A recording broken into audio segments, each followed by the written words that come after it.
Chacarruna, Notas de psicoanálisis y chamanismo, Andrés Yáñez. Introducción. Salud es la habilidad de habitar en los espacios entre realidades sin perder ninguna de ellas. Philip Bromberg. Detrás de cada persona hay dolores, traumas, del griego trama, trauma, herida. Algunos de ellos, si los trabajamos, los convertimos en fortalezas. Otros ni siquiera sabemos que los acarreamos, y hay viejos conocidos que nos han acompañado desde temprana edad, que no los veamos muy bien y al parecer se quedaron atrás por un buen tiempo más.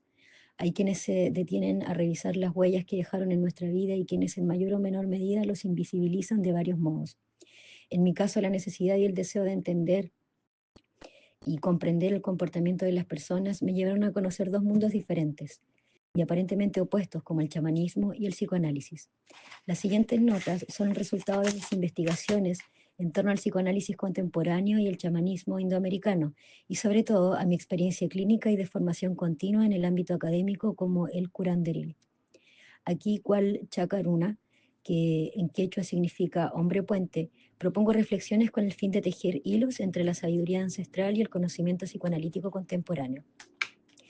Estos dos caminos se fueron abriendo como posibilidades de ir descubriendo qué me ocurría y de entenderme mejor, comprender qué sucedía en mi familia y qué pasaba con la gente. Desde muy pequeño tengo recuerdos que nunca me interesó de Star Wars, Dragon Ball Z, ver el universo o los planetas, temas que eran de gusto en todos mis compañeritos de escuela. Eso no me era atractivo. Lo que sí me llamaba la atención para entender era por qué una persona se comportaba de tal o cierta manera. Me impactaba cuando alguien se sonrojaba o se avergonzaba, o cuando alguien tenía mucho carácter, o cuando alguien era tremendamente espontáneo o tímido. Me impresionaba cómo ante una misma situación todos reaccionaban de manera muy distinta. Creo que siempre tuve una cierta vocación que se fue mitad revelando y mitad desarrollando por la propia experiencia en el transcurso de mi vida. Por ejemplo, el de tener que ser mediador o un contenedor de mi entorno desde muy temprano. Mis padres, por ejemplo, fueron bastante jóvenes e inexpertos cuando me trajeron al mundo, a veces con disfuncionalidades en sus modos de relación, en la cual muchas veces tenía que ser como el pivote entre ambos, tratando de amortiguar y entender de muy chiquito lo que le sucedía.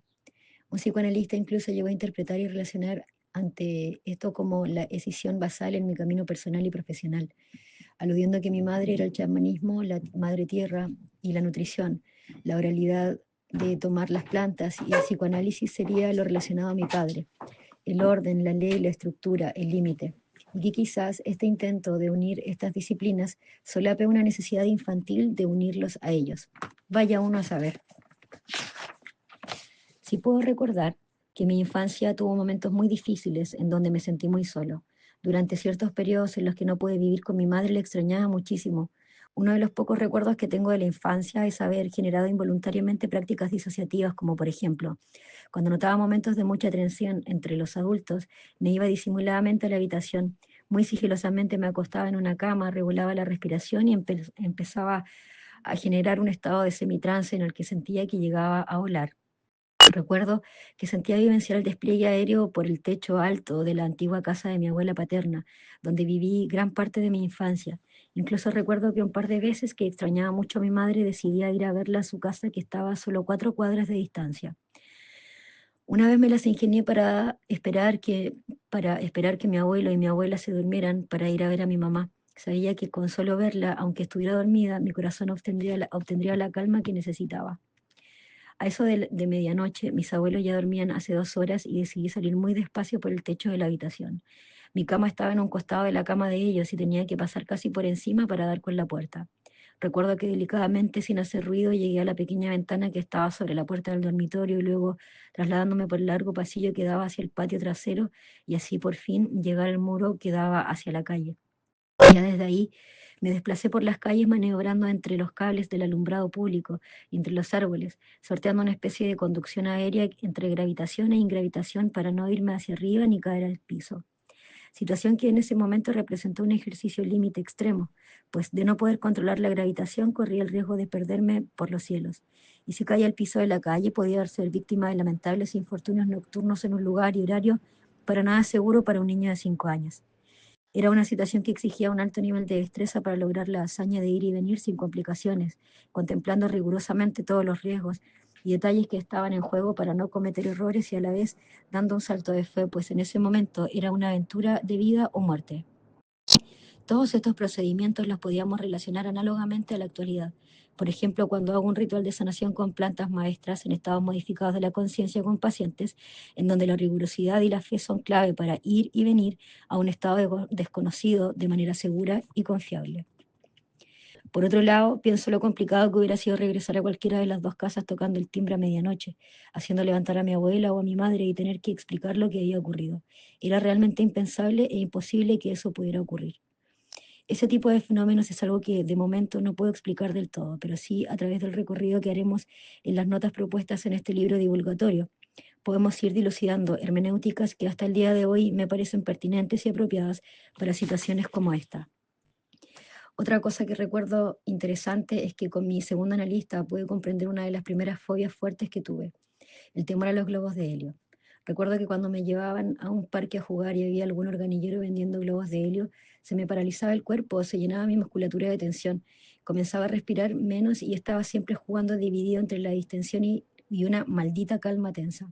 Pues si a un niño se le soltaba un globo, inmediatamente, aunque no siguiera viendo cómo éste se perdía por el cielo, sentía un vacío y me quedaba en blanco, congelado, paralizado, sudaba frío. Por eso siempre le pedía a mi tía Nené, hermana de mi padre, que cuando regresara de su trabajo me trajera uno de estos globos para la casa, aunque ella siempre me respondía y estimulaba que fuéramos mejor a la plaza del pueblo para que jugara con los demás niños. Mejor vamos a la plaza a tomar un helado y así aprovechamos de andar en los autitos y compramos un globo. Le respondía, no tía, muchas gracias, me duele la guatita, mejor tráigamelo usted.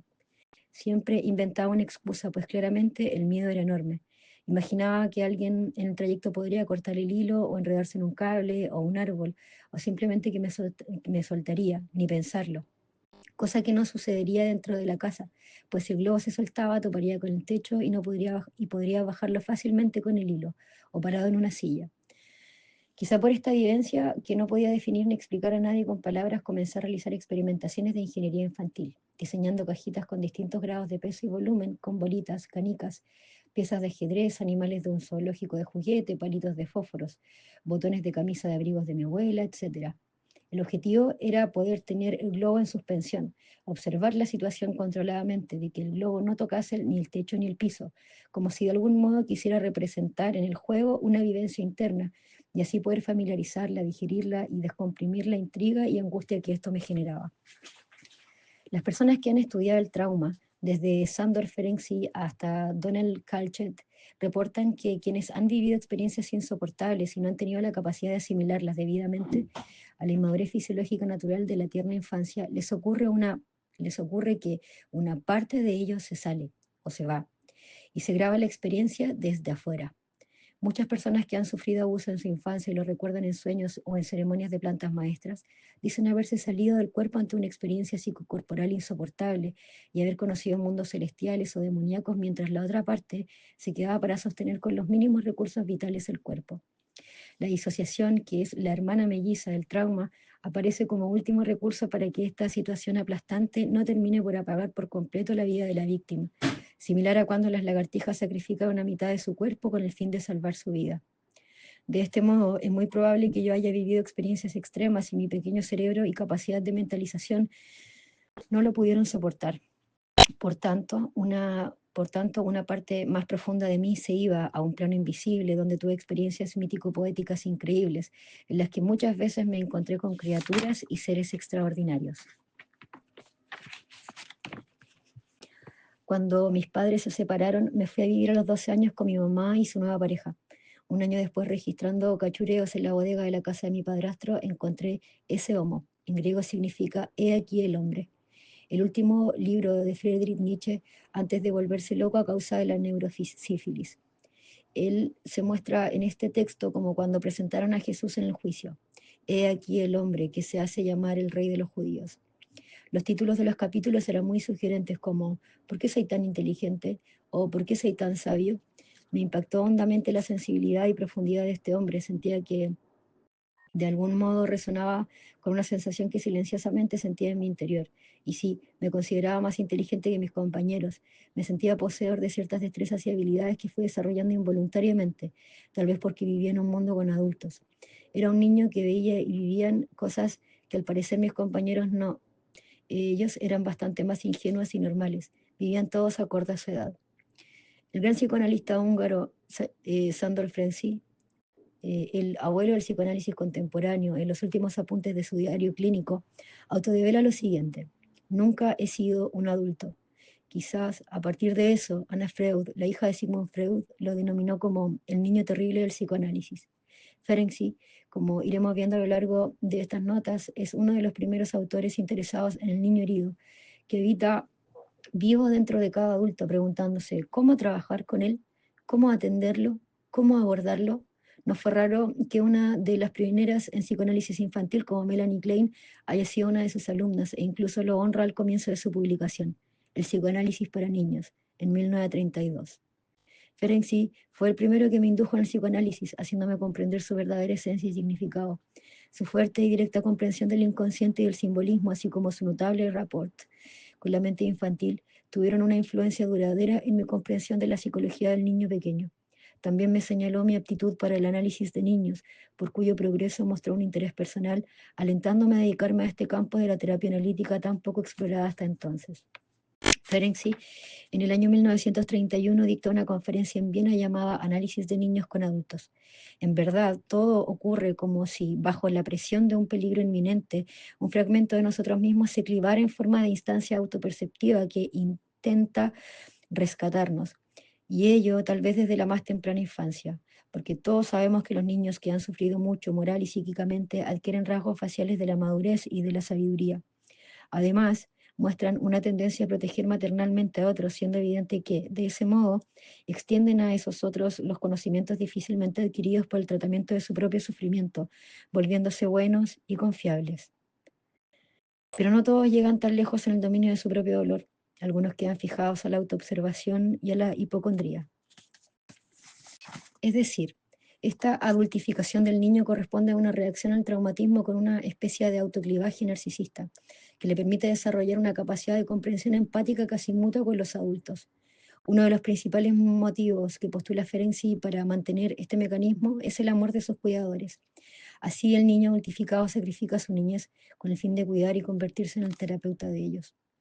Esto me recuerda también a la idea del niño sabio que acuñó en 1923 un texto donde relata el usual sueño de que un bebé en su cuna repentinamente comienza a charlar y aconsejar sabiamente a sus cuidadores, dando cuenta de cómo un niño traumatizado a menudo debe madurar y acelerar su desarrollo, para prematuramente asumir la responsabilidad de custodiar la fragilidad y agresividad de padres infantiles, desarrollando intuiciones y sensibilidades extremadamente agudas que exceden absolutamente lo pertinente con su corta edad. Claramente Sándor Ferenczi tuvo que haber sido un niño sabio, pues esta idea tan brillante y sensible en torno al psiquismo infantil solo pudo haber sido propuesta por un niño sabio. Esto sugiere que los pequeños no solo hay que enseñarles, sino que también y por sobre todo algo tenemos que aprender de ellos. En el trabajo Sueño del bebé sabio deja entrever esa idea poética y profunda de un niño que sabe. Basta con saber leerlo, escucharlo, para Ferenczi. El niño aún se encuentra cerca de un sentimiento de lo universal. Él sabe y o siente todo, en el fondo, igual que el paciente siente y o sabe todo lo que le pasa al terapeuta. Hay muchísimo que aprender de los niños. Este será uno de los lineamientos clave en mi futuro modo de trabajar como docente, psicoterapeuta y chamán.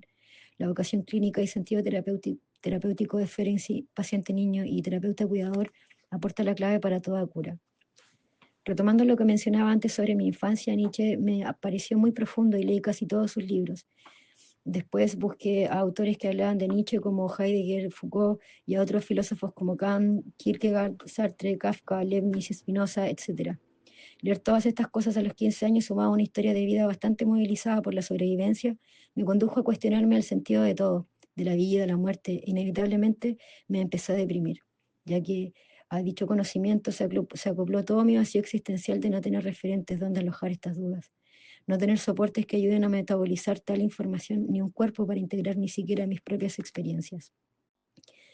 A los 18 años encontré algunos libros de Carlos Castaneda y de Alejandro Jodorowsky, que hablaban del chamanismo, el budismo, el misterio, la conciencia, el uso del peyote, datadura, hongos mágicos. Así comencé a experimentar con sustancias con algunos amigos de modo clandestino. Poníamos música, prendíamos inciensos, nuestras mejores intenciones, y hoy agregaría un condimento providencial de mucha suerte, resultando algo así como un ritual neopagano. Así comenzaba una etapa en la que coexistía por un lado el buscador psicoanalítico, psiconáutico, con la de un adolescente internamente agrietado y desorganizado, valiente e ingenuo. Quizás era un modo legítimo de aliviar el sufrimiento, pero inadecuado en los modos de los procedimientos. Ahí encontré de todo, probé el LSD, salvia divinorum, marihuana, fumada, DMT, tomando nota de cada efecto, sobre lo que creía estar aprendiendo como una especie de investigador de la conciencia, influenciado por los escritos de las ideas de Terence McKenna y Timothy Leary. No sabía de las variantes psicodinámicas y espirituales que estaban en juego. Para mí todo era un juego mental. Había leído ya el Kybalion de Hermes Trismegisto, que decía cómo es arriba es abajo, el universo es mental. También otras lecturas ocultistas de Alice Crowley, George Gurdjieff, Peter Damianovic, Ouspensky, Elena Blavatsky, etc. Me interesa el saber y el pensar, y lo más afín era estudiar filosofía, que por temas de un regular promedio de notas en la enseñanza media no me alcanzó el puntaje para estudiar en la Universidad de Chile, que en ese entonces era mi única opción, pues los profesores que me impartían la carrera en esa universidad eran los que me entusiasmaban. Entré a estudiar técnico en rehabilitación psicosocial y drogadicción, carrera en la cual habían ramos de filosofía, ciencias sociales, psiquiatría, trabajo social, psicología.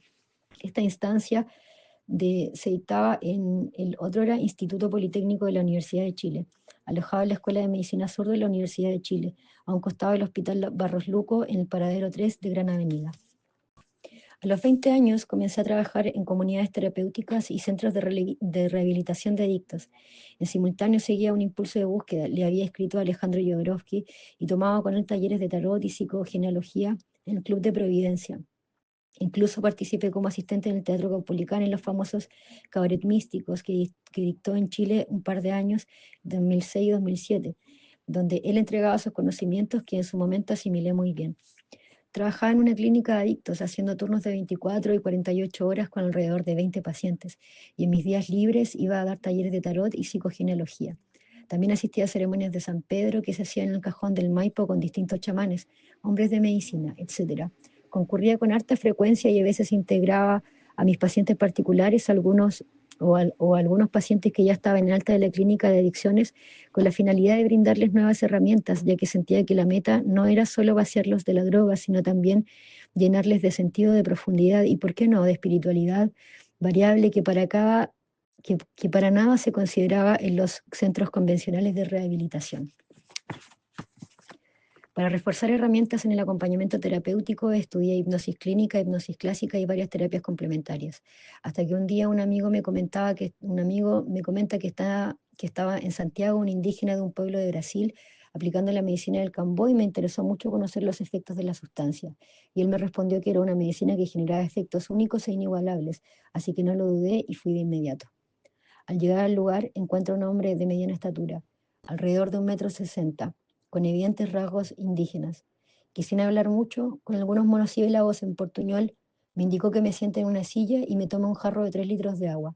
Inmediatamente obedecí sin poner resistencias. Este señor transmitía mucha confianza en lo que estaba haciendo, con una concentración similar a la de un cirujano en una sala de operaciones. Ya casi cuando terminé de tomar agua, él comienza a quemar con un encendedor una varilla similar a un incienso, con la que me hace 7 quemaduras del tamaño de medio grano de arroz de ancho en el brazo. Quedaron como una hilera vertical continua con 3 milímetros de separación una de la otra, retirando con sus dedos esa pequeña capa de piel quemada para dejar expuesta la pequeña herida, lugar en la cual aplica una sustancia cremosa similar al aloe vera de tamaño de un arroz sobre cada orificio. Luego de poner el séptimo puntito de la sustancia, comienza a realizar un canto en un idioma absolutamente desconocido para mí. Creo que es muy difícil describir lo que se siente la primera vez que recibes el cambo de un paje, chamán en idioma naquicoi. Un poco más adelante relataré más detalles en torno a la medicina del cambo, sus efectos y relaciones posibles con la teoría polivagal del trauma y sus aplicaciones en procesos terapéuticos.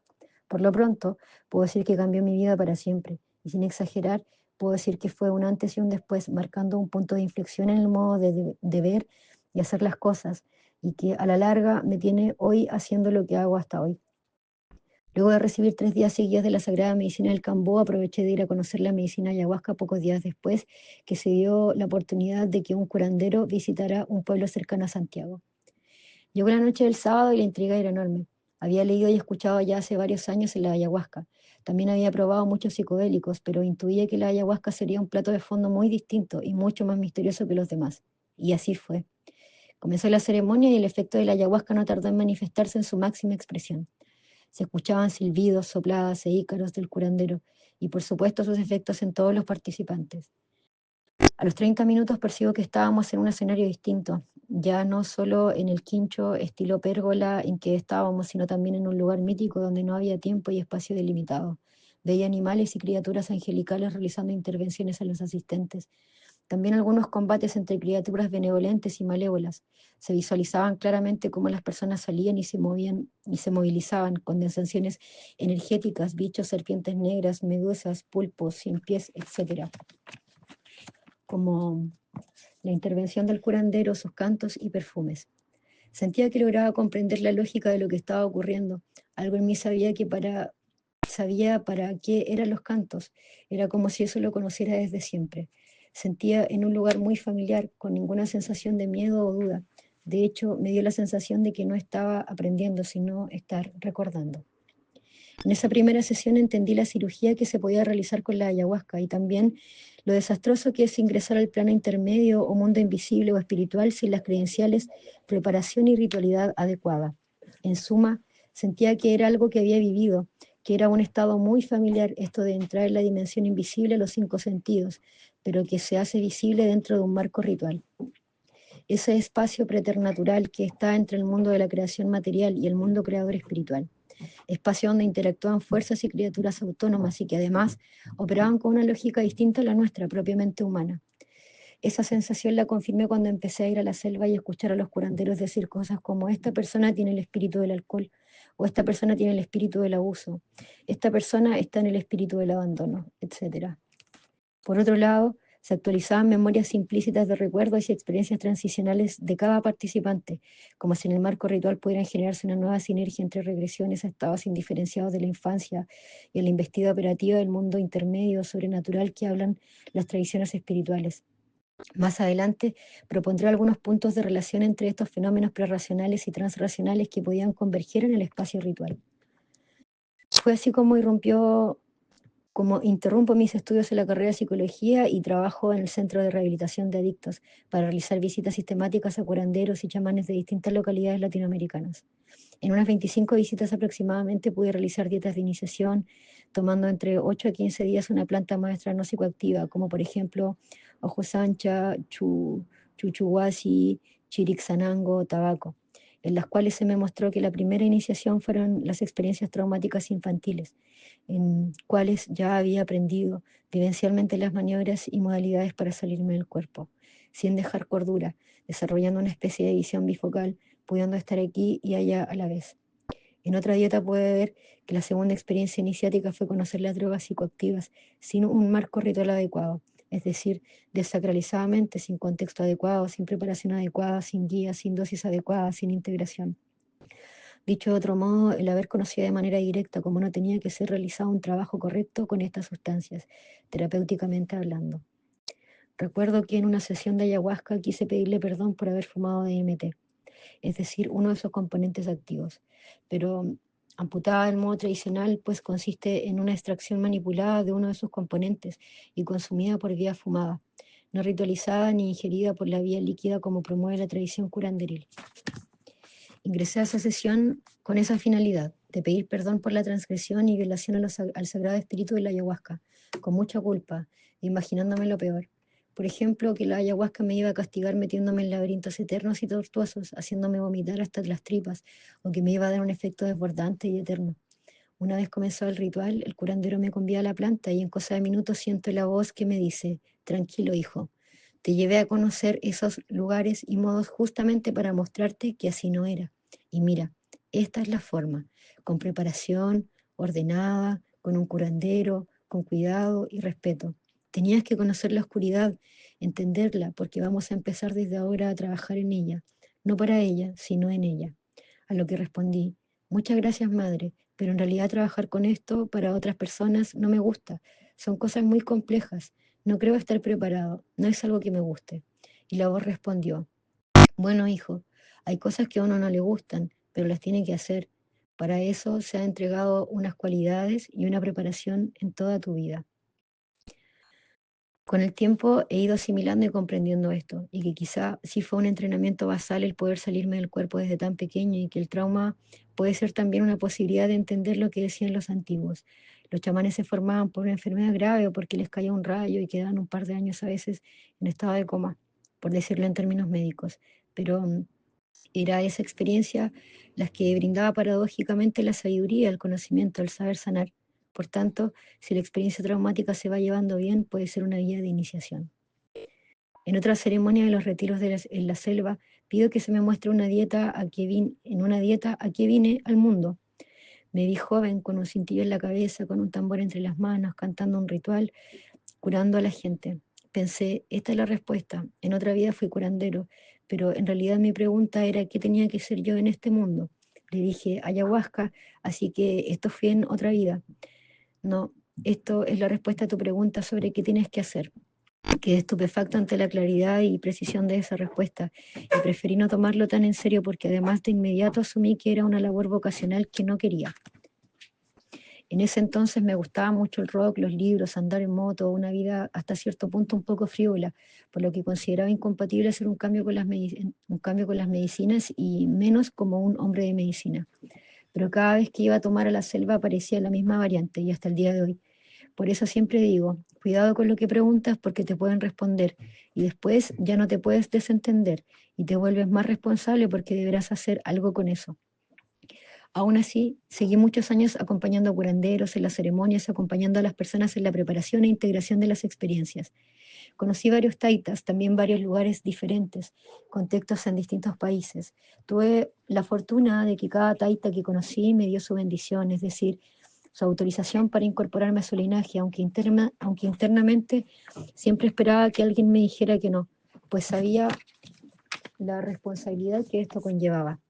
Mi fin era simplemente hacer la preparación psicológica previa y la integración posterior a los retiros y ceremonias, aunque en esos 5 primeros años fui aprendiendo y miraba y sabía que tal persona había que intervenirla de cierta manera, incluso notaba como a veces ciertos chamanes tenían prácticas que no eran tan procedentes o que no eran tan reales. Con el tiempo empecé a distinguir los distintos niveles de chamanes hasta el más pintoresco de los charlatanes.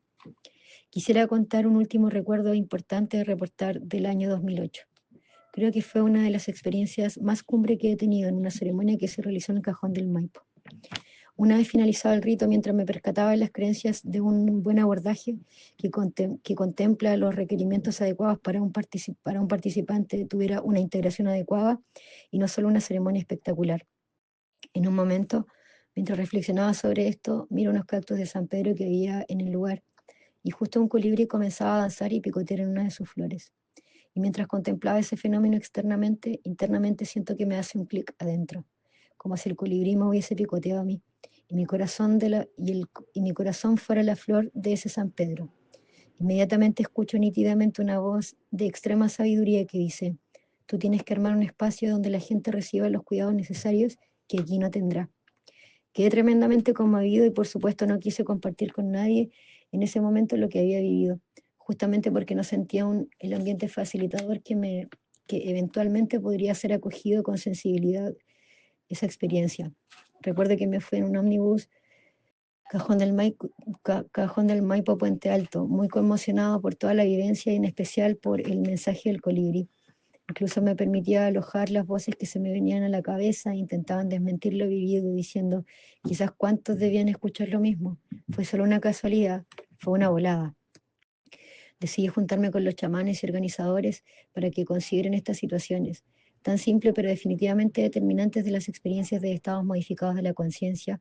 En la reunión les transmití cosas muy simples como, en la mañana no se rían tan fuerte, tengan cuidado con algunas personas que aún están sensibles, cuiden las bromas o palabras que utilizan, y recibía como respuesta, confía en el espíritu de las plantas.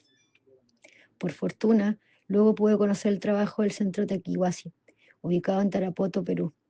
lugar al que debo agradecer, pues gracias a las visitas a ese lugar se fueron refinando y delineando de un modo más apropiado en el trabajo terapéutico con psicoterapia y medicinas indoamericanas.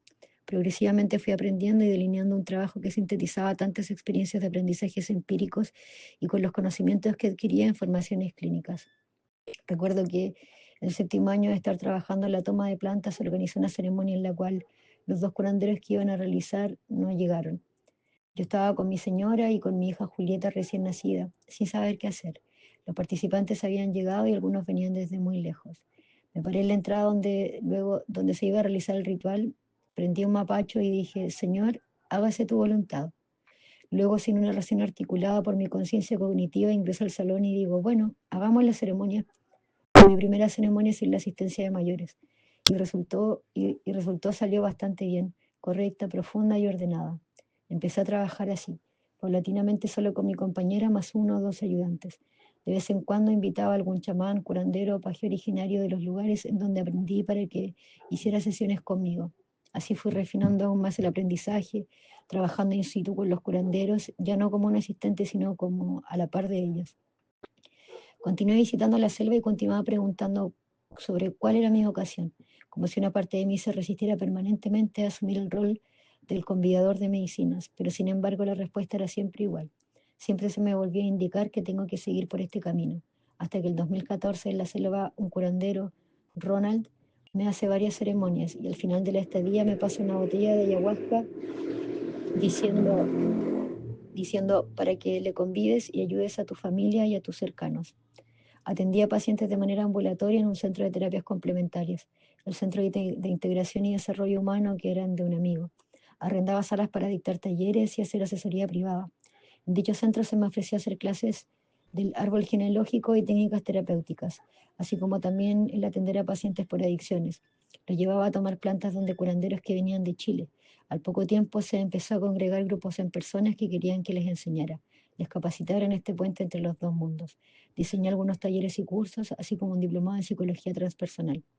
Poco tiempo después se dio la oportunidad de que un participante de los seminarios me ayudara a financiar un nuevo espacio. En el 2012 nace el Instituto Psicológico para el Estudio de la Conciencia, que funcionaba como un organismo técnico de capacitación OTEC.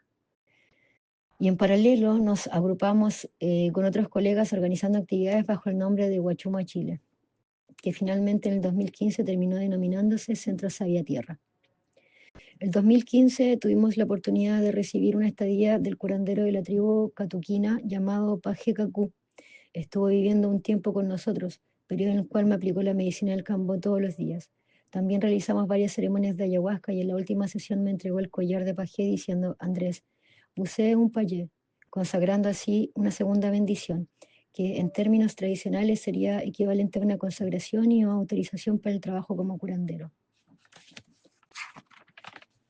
Fueron momentos tremendamente valiosos, pues siempre en las ceremonias el pají me convidaba a una segunda toma de ayahuasca para luego hacer una transmisión de cantos ceremoniales sagrados sobre mi cuerpo, en un idioma absolutamente desconocido para mí, que era una especie de bisturí de la operación curanderil, transmisión por la cual no mediaban elementos de la razón y la lógica convencional, y que para mi mayor sorpresa al otro día ya sabía cantarlo sin saber muy bien cómo. El curandero me dijo una explicación que en ese momento no entendí bien. Han quedado instaladas en tu cuerpo energético. Más adelante explicaré con mayor detalle este procedimiento. En 2016 voy a otra dieta de plantas en Perú y tengo otra iniciación muy interesante, valiosa para mí, con el doctor Jacques Mavit, fundador del centro Taquihuasi. Luego de haber purgado la planta Yaguarpanga, que me hizo vomitar cerca de 9 horas un día antes de la sesión ritual de ayahuasca, me hizo dudar sobre si asistir o no a la ceremonia. Claramente aparecieron todas las resistencias, además estaba muy cansado, fatigado y algo exhausto. Al levantarme en la mañana de inmediato se me vinieron a la cabeza inventar excusas para sortear mi participación. Pensaba en inventar algo relacionado a mi experiencia ya con la ayahuasca y que quizá no era necesario asistir y postular que con la purga ya había sido bastante trabajo. Me propuse dormir una siesta para luego ir a informar a los organizadores y al doctor Mavit lo que había planeado. No voy a ir a la ayahuasca, ya he tomado tantos años que vayan mis amigos con los que ando, con la purga ya fue bastante. Pensando esto, me quedé profundamente dormido y en sueños se me aparece muy nítidamente el doctor Mavit preguntando, ¿cómo estamos para la noche? Bien, le respondo, ¿quieres un poquito ¿Quieres un poquito mediano o el vaso lleno de ayahuasca? Pensé, si le digo poquito, pensará que tengo miedo. Si le digo que lo quiero lleno, podría pensar que soy arrogante. Si le digo la mitad, pensará que no soy lo suficientemente valiente. Entonces respondo, lo que usted estime, ya que es. Diciendo esto, despierto de la siesta y escucho que me llaman mis colegas para ir ya a la reunión pre-ayahuasca.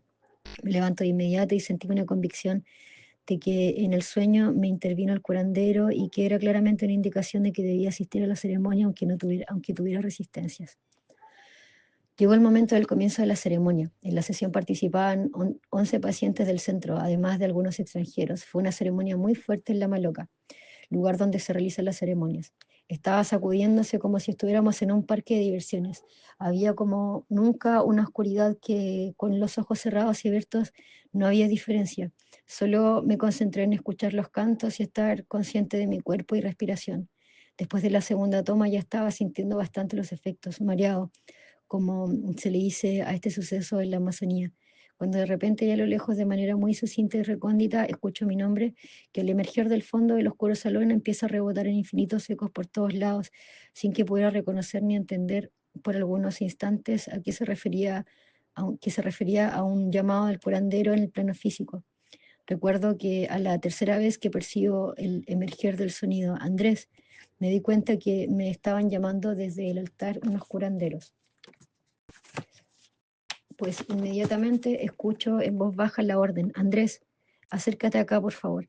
Situación que me descolocó por completo, ya que no entendía el motivo y ni siquiera podía caminar. Por fortuna Edgardo, uno de los curanderos, me tomó el brazo y me ayuda a ponerme de pie. Y muy torpemente me acerco caminando hacia el lugar en donde estaba el oficiante del ritual, que en ese momento era el doctor Jacques Mavit. Entre cantos, vómitos, sopladas, susurros de infra y supramundo con el sonido único de la sinfónica natural de la selva como telón de fondo, logro sentarme frente a Jacques. Él me pide que le dé la espalda y me saque la camiseta. También requerí ayuda para hacer esto. Mientras tanto, internamente sentía como si paramédicos y enfermeros me estuvieran preparando para una especie de cirugía de cuerpo completo. El doctor Mavit sopla con tabaco mi espalda y comienza a hacer un canto sobre ella, y a la vez haciendo símbolos sobre distintos puntos de ella. Mantuve los ojos cerrados y comencé a visualizar como si abriera antiguas puertas de bóvedas en mi espalda, examinando archivos y quitando elementos y ajustando otros. En simultáneo veía que esas bóvedas eran compartimentos como de un edificio habitado con miniaturas de personas, paisajes y elementos de mi infancia. Cada cierto momento soplaba desde su boca a modo de mini cerbatanas decenas de pequeños pedazos de canela, con los cuales extraía paisajes polvorientos, telas de araña y sustancias amargas. A través de la inmediata absorción a modo de succión chupaba, que luego escupía su contenido físico y eructaba su contenido energético. Yo en ese momento me comienzo a percibir como un joven indio de unos 17 años, con una lanza vertical empuñada en mi mano derecha, a torso desnudo, solo un cubre rabo de tela, muy erguido con una actitud de dignidad y respeto mirando hacia el misterio, con un sentimiento de emoción y fe imperturbable. Por algún motivo decido abrir un poco los ojos y voltearme para observar al doctor Mavit, a quien en ese momento lo visualicé como un sumo sacerdote maya investido de un esplendoroso traje que caracterizaba a dichos líderes ancestrales, con una impecable sobriedad y autoridad espiritual. Bastante impresionado por esto, volteo la mirada hacia abajo y percibo que estábamos en una fluorescente pirámide tipo Chichen Itza, que emanaba un poder impresionante y de la cual destellaban colores azules, perlas, púrpuras, calipso, etc. Si bien es cierto, ocurrieron bastantes más detalles en esta experiencia, quisiera resumir que concluye con un abrazo solemne. El doctor me abraza con sus brazos sobre mis hombros y con mis brazos sobre sus brazos, en un momento de mucha gratitud y honorabilidad, en el cual me siento que me graduaba de algo. El doctor Mavit me da un beso en la cabeza, unas palmadas en la espalda y en voz baja me dice, regresa a tu lugar. La tradición tiene que ver con el traspaso directo, no es con palabras, es a través de codificaciones, signos, ritualizaciones, símbolos, analogías, transmisión directa de un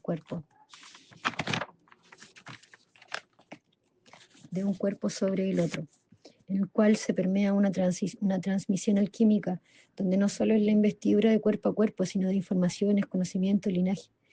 La transmisión espiritual es de un maestro a un discípulo, como la transmisión biológica de un padre a su hijo. El maestro, a través de una ritualidad, puede conectar al iniciado a su linaje, que es carruaje espiritual, por donde avanzan las hebras de la vida. La filiación es un hilo que te conecta con el tejido de una tradición por medio de cantos, enseñanzas, protecciones y transmisiones. Con el tiempo acepté, aunque nunca del todo, la vocación de curar. Hice dietas, tomé plantas en aislamiento con las que fui adquiriendo fronesis o sabiduría práctica, tanto como herramientas e instrumentos del oficio.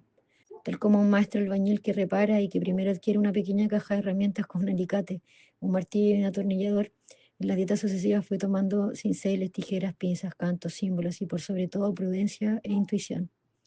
En cada dieta se me iba entregando, por decirlo de algún modo, nuevas destrezas. Por ejemplo, en una de ellas se me activaron las manos para poder chequear, es decir, tocar a alguien y sentir las perturbaciones de su cuerpo energético. En otra, el tabaco para poder soplar, de este modo para poder acomodar y enderezar el cuerpo energético. En otra, la canela para hacer succiones, es decir, extraer perturbaciones del cuerpo energético. Pareciera que el arte de curar tiene relación con algo que se destraba y se convierte en virtud.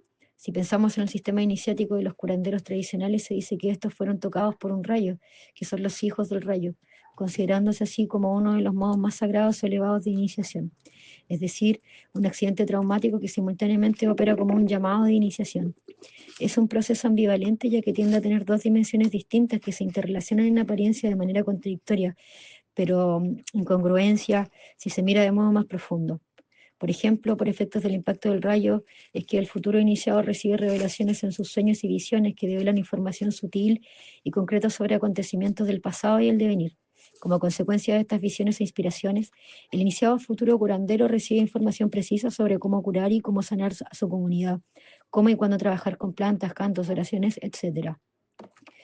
Según el antropólogo italiano Mario Poglia, la transmisión por esencia del curandero a curandero o de maestro a discípulo es una posibilidad, pero no la única.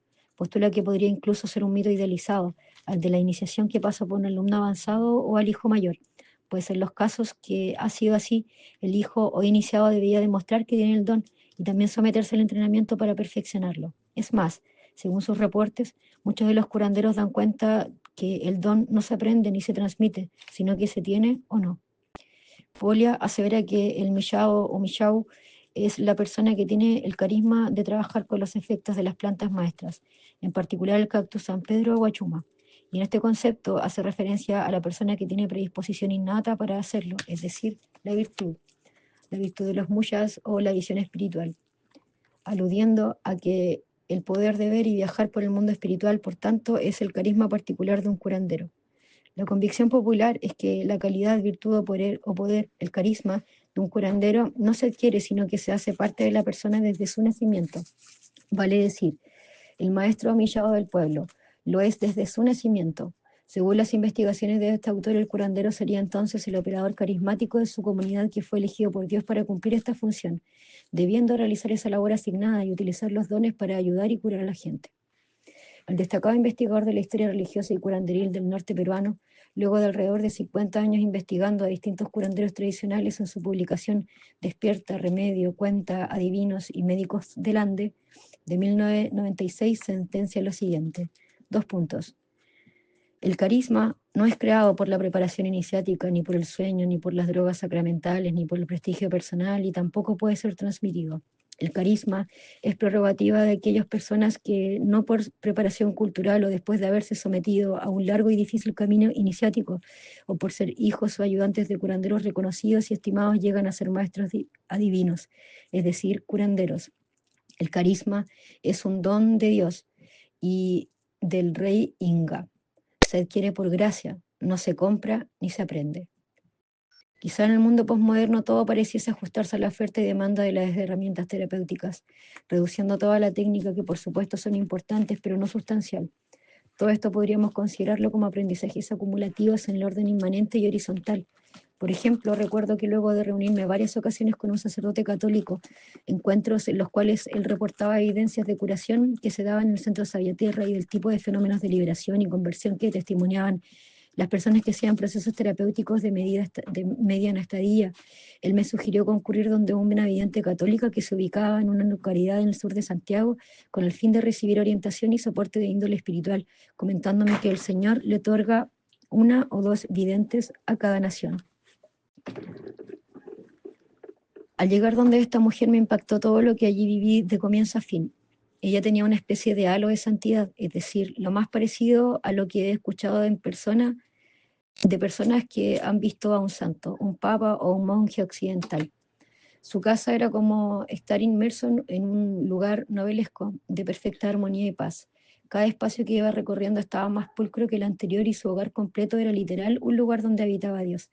Se respiraba una fragancia celestial suave y por poco se escuchaba un coro de ángeles como música de fondo.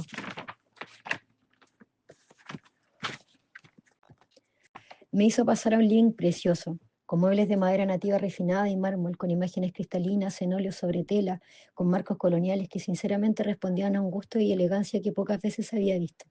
Me dijo que tomé asiento en un sillón y sin que dijera más que gracias, comenzó a decir dulcemente cosas de manera precisa y con una cualidad de amable sentencia lo siguiente: el Espíritu Santo te ha otorgado algunos carismas, algunos como los que te dio el Padre Pío, como los que le dio al Padre Pío, y tienes que hacerte cargo de eso, porque esos dones son facilitados y esos dones son facilitados y se deben administrar bien. De otro modo, podría ser muy peligroso para ti. Por último, me dice, no es posible que te resistas y debes seguir ciertas indicaciones. No las voy a mencionar acá para evitar que alguien piense que al hacerlas pudiera activar algo, ya que si lo hacía no iba a ir bien mi vida. Le dije que muchas gracias, pero si era posible renunciar a eso porque yo no me sentía libre. Sentía que esto no correspondía con legítimo libre albedrío que se nos ha otorgado. Me respondió, uno es libre en la medida que conoce lo que tiene que hacer y desde ahí uno ejerce su libertad. En paralelo, retoma una formación en psicoanálisis clásico para refrescar conocimientos de índole clínico. Pues muchos pacientes que venían a tomar plantas, aparte de estar muy intoxicados, se encontraban muy desvalidos y debilitados a nivel estructural y psicodinámico. Comencé a asumir que debía sortear inteligentemente las tensiones inevitables al querer sostener un puente entre dos continentes tan alejados, por un lado el chamanismo y la dimensión espiritual y por otro lado el psicoanalítico e intelectual. Quizá nunca será cosa fácil sortear en el cuerpo las huellas de la disociación colectiva y cultural del cuerpo y del espíritu. De ahí surge este intento de negociar entre alteridades como como conocimientos particulares que son parte de una gran totalidad. Las aparentes y necesarias diferencias solo podrán coexistir en un alma profunda que albergue estos dos campos del saber. Citando a Philip Bromberg, intentaremos habitar o pararnos en los espacios entre las islas independientes para posibilitar, procesar y elaborar una comunicación entre conocimientos hasta ahora incompatibles. Mis profesores de psicoanálisis me decían que la espiritualidad y el chamanismo eran una cuestión New Age, de pseudociencia, un recurso evocativo para aplacar la angustia, para seguir disociado. Y en el ambiente espiritual, los chamanes, los taitas, me decían que meterle coco, mente, con la ciencia occidental colonizadora era desacralizar el espíritu, mutilarlo, reducirlo y fragmentarlo. Así, debí sostener nuevamente esa dualidad y caminar en esa crisis de moverme en un mundo con psicoanálisis, omitiendo la dimensión sacra de la vida y manteniendo los espacios y momentos para encontrar en el mundo de las plantas las respuestas que no encontraba en el psicoanálisis.